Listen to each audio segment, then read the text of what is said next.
Welcome to the Fantasy Football Profit Podcast, hosted by Craig Phillips and Jeff Torrey. Visit us at fantasyfootballprofit.com. And now your hosts, Craig and Jeff. Welcome everyone to the Fantasy Football Profit Podcast. I'm Craig Phillips, joined as always by Jeff Torrey. And today we're going to talk about some undervalued players that we have found. We have two players each. So in the last couple weeks, we've done a snake draft, we've done an auction draft, and I think we've started to get some ideas of who we feel like going a little lower than we thought they might be, or they become decent values for us. So we got two players each we're going to go over. Before we do that, make sure you guys go check us out on all the different platforms. YouTube.com/fantasyfootballprofit, Instagram.com/fantasyfootballprofit, Twitter.com/theffprofit. All of those, fantasyfootballprofit.com. Check us out everywhere. And let's get going in this, Jeff. We have two players each. Undervalued for 2022. Who is on your list to start? The first person I'm going to talk about as an undervalued asset right now is going to be Marquise Brown. All right, Marquise Brown, the new member of the Arizona Cardinals. Yeah, so wonderful thing for him. He has a good year over in Baltimore, and then he gets traded over to Arizona, who likes to air the ball out. So I already like it, right? He's got speed. He kind of showed that he can be a more well-rounded target. And Arizona is obviously much more of an upside pick because, yes, Baltimore's great, but they're definitely run heavy. You have Lamar Jackson who can throw it deep, but they were not built to really get it to their wide receivers. Tight end heavy, and then they run. You go over to Arizona, and not only are you reunited with your quarterback that you played in college with, not only are they a wonderful offense to scheme and make sure you get open, but on top of that, you're playing with Hopkins, who is a Hall of Famer type of wide receiver, and he ends up getting suspended for the first 6 games. So on top of all that, you turn into the number one wide receiver for the first probably half of the year. Yep. And then Hopkins was already getting a little bit older. I still think he has plenty of gas in the tank, but that does not mean that he's going to come back and assert himself as number one wide receiver on the roster. So I think this is his opportunity to absolutely blow up and show that he can be the overall number one, a true top 10 talent. In Baltimore last year, he had 91 receptions for just over 1,000 yards and 6 touchdowns. He did that on a team that was, up and down, and really used him mostly to take the top off of defense. So I think that the sky the limit for Marquise Brown, Hollywood Brown, right now he's going as wide receiver 28. And I think that he is easily in the top 20. I think that he has upside of a top 10 wide receiver this year because of everything going on. And this will obviously rely on Kyler Murray, but at the same time, it relies on every quarterback if you're a wide receiver. And Kyler Murray, is a wonderfully talented guy. So if they get it together, and he has to be super happy because they were friends, they played together, there shouldn't be a big learning curve with these two at all. And obviously they went out of their way to get him. Probably knew that Hopkins was going to be suspended, my guess is. So they went out and got a guy that can be that number one. So I absolutely love this guy. I think he is right now being drastically underrated.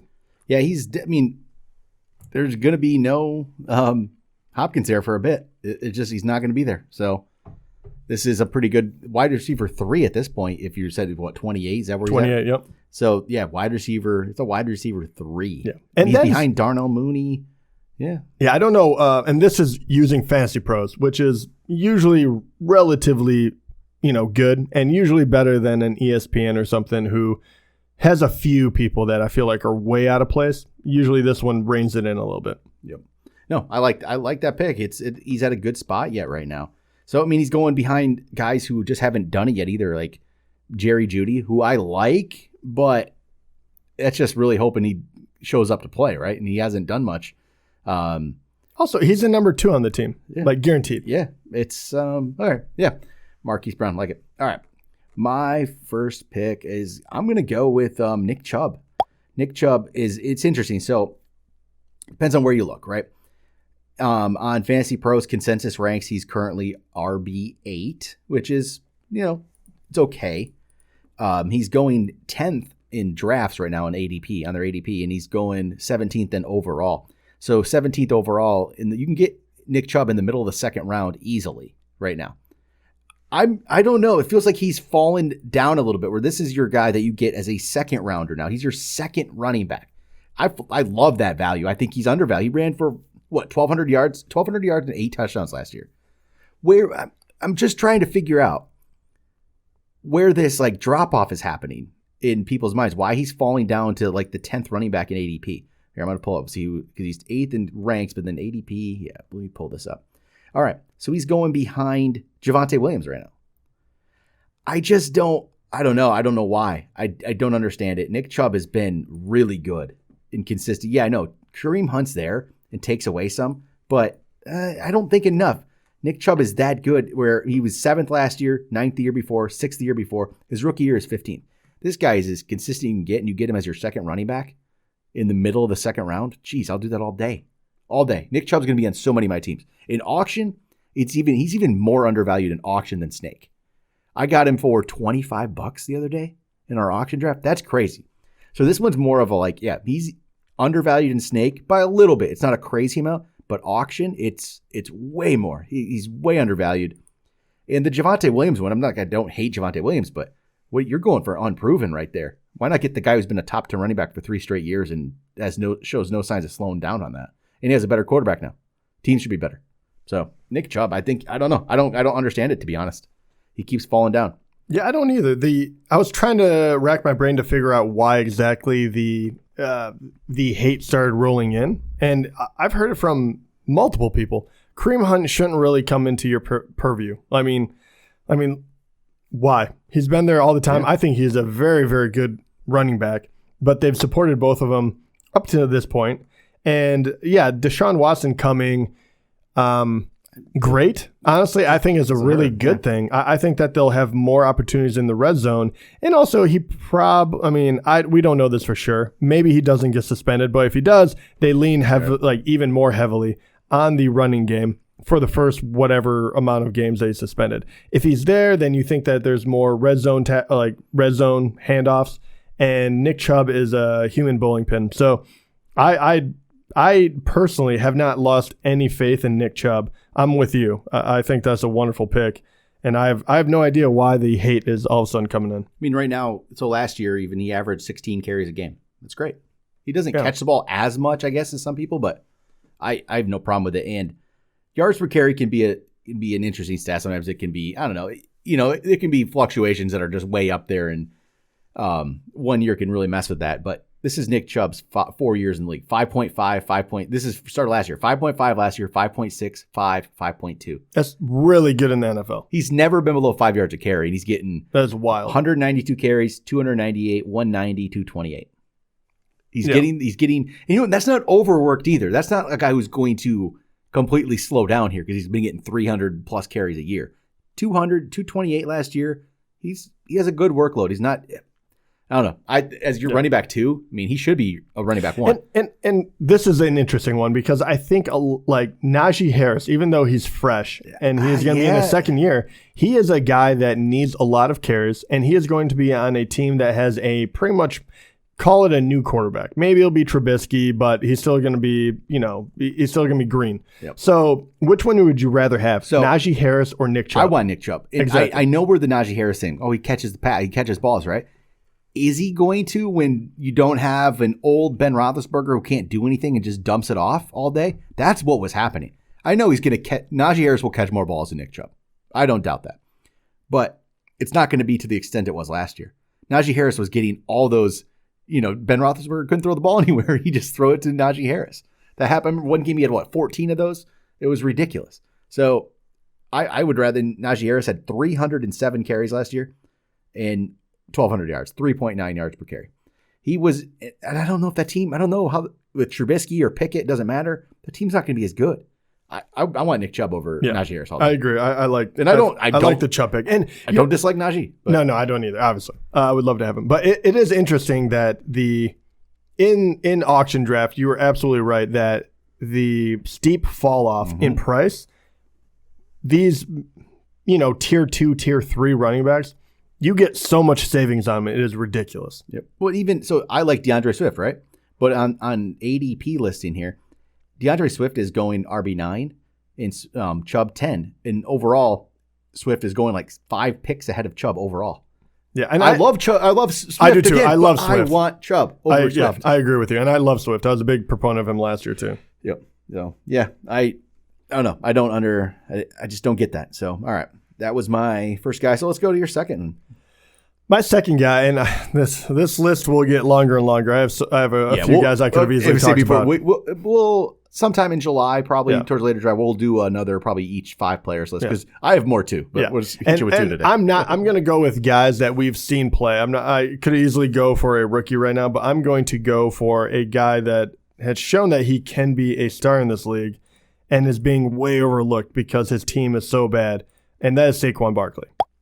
I really thought that, I wasn't going to have any issue as far as like, okay, he's going to be in the back 10, whatever, you take a shot at him, great. He has fallen all the way to running back 18 at the moment.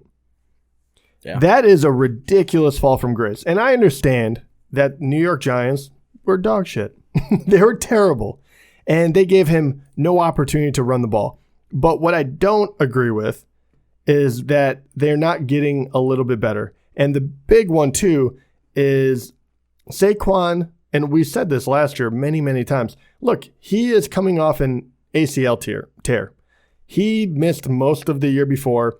Coming back last year, he wasn't going to have a great year anyway. We were completely off the bandwagon. We're like, you know what? He's not worth the top 10 pick. And it's not because of him. His team is bad this year, and he is going to have to rehab. The first half of the year, he's going to be figuring it out. He got that year under his belt. Stayed, he was a little banged up, but he's relatively healthy now. Great. He is back. His knee should be healthy. His offensive line should be a little bit better. They added some weapons on offense that should help him out. Hopefully Tony will be healthy and Galladay will be healthy. Great. It should be all coming around. And this guy is an absolute stud when he is fully healthy. I mean, there's just no way else to say it. Even last year, he had and this is where everyone is going to get really stuck on. Last year, he had 162 rushes for 593 yards and 2 touchdowns. That's it.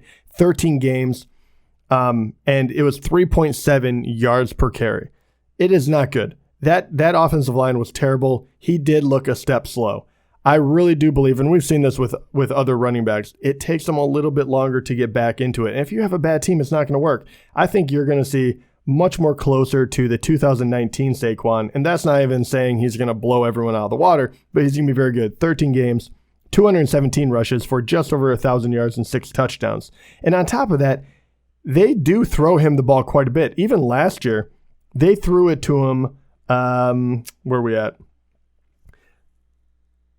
And I completely, right there. And they threw it to him 57 times, and he caught 41 of them for 263 yards for 2 touchdowns. The first year, when he was completely healthy and played an entire season, they threw it to him 121 times. I'm not saying it's ever going to come back to that, but it could easily go back up to 70 times that they throw it to him, especially if Galladay is unhealthy again or hurt or whatever.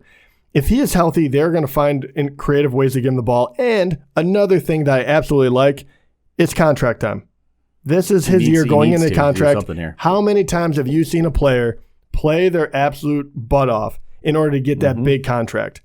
Best believe that is going to happen this year. And if he was still in the top 10, I wouldn't mention him. I wouldn't do anything. At 18, even if you're getting him as your running back 2, running back 3.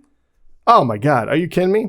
That's a league winner if you can get him actually that low. Yeah, oh yeah.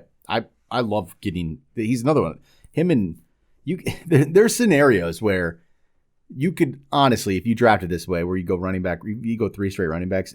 The way your draft falls, you could realistically get somebody in the top, but then Nick Chubb and then Saquon Barkley is your third. It is not completely crazy that you could pull that off at all. It's actually. Where Saquon's going, it's completely possible to actually pull it off. Because right now he's going, So it just depends on exactly they fall. But Saquon's going in, if you're in a 12-team league, he's going at the very end, very beginning, like the very beginning of the third, right at the end of the second. So if you're in a 10-team league, you could easily pull that off if you're in a 10-team league, which is crazy. 10-team league, when Nick Chubb is going 18th overall and Saquon's going 24th overall, you can pull that off. That's crazy. Actually, you can pull that off, and it's possible you can pull it off in 12 teams. Chubb and Saquon is your 2 and 3. Yeah. That's crazy. And he's not over the hill yet. He will be 25 this year. He has another couple of years for sure. Yep. All right, here we go. My final guy. So this is, okay, I'll say this is for right now. Right now, today, if this guy is the starting running back on his team, he is undervalued. It's going to be Elijah Mitchell. And this is going to be based on right now, today. If Elijah Mitchell is the starting running back getting the work for San Francisco 49ers, at running back 22, he's undervalued right now. He just is. And he's going in the fifth round in 12-team leagues and at the end of the fifth round in 10-team leagues. So that's down there. You're getting him quite a ways down there. He's going to be your third running back. And if he's the starter for the 49ers, this is a pretty good value. Now, Raheem Mostert's gone. They did draft. Okay, this is part. I think his value is going down a little bit because they drafted Ty Davis Price. I don't think the guy's that good. I don't. I don't think he's much. I don't know how good. The thing is, I don't know how good Elijah Mitchell is. I'm not 100% sold. I've seen, how many times have we seen these guys first year play pretty well? They kind of get figured out as they go, and they're never really that good after that. That could be Mitchell. He did end the year a little slower. That's my one worry. His last 3 games were 3.4 yards per carry, 3 yards per carry, and 4 yards per carry. So he did slow down. Overall, he had 4.7 yards per carry, 207 carries, 963 yards, 5 touchdowns. And that's in 11 games, though. That's only 11 games. And that's what he pulled off. That's pretty good numbers for 11 games. If he's the starter, there's no doubt in my mind he's going to be way up there. But San Francisco's weird. That's the thing. I don't know. Do you think there's a Trey Sermon reemergence or emergence? There's not a reemergence. He never emerged. Yeah.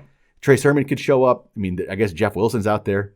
JaMychal Hasty. Did they sign anybody else? I mean, the 49ers love to do this. Yeah, so, I thought they drafted two running backs or something. Yeah, they drafted Davis Price. Let me pull up their depth chart. I thought they drafted 2. I could be wrong. No, they very well might have. That's what they do. They just load up running backs. They did last year. But they also probably know that whose contract Jordan Mason is also on the team. They might have drafted him. Who's on, like, whose contract is coming up, who they actually want to pay, who they don't. And what I love about that pick as well, because I do agree with you, there's a little more risk in it, but at the same time, a lot of people will point to secondary stats where they're talking about burst or how many tackles you break or this and that.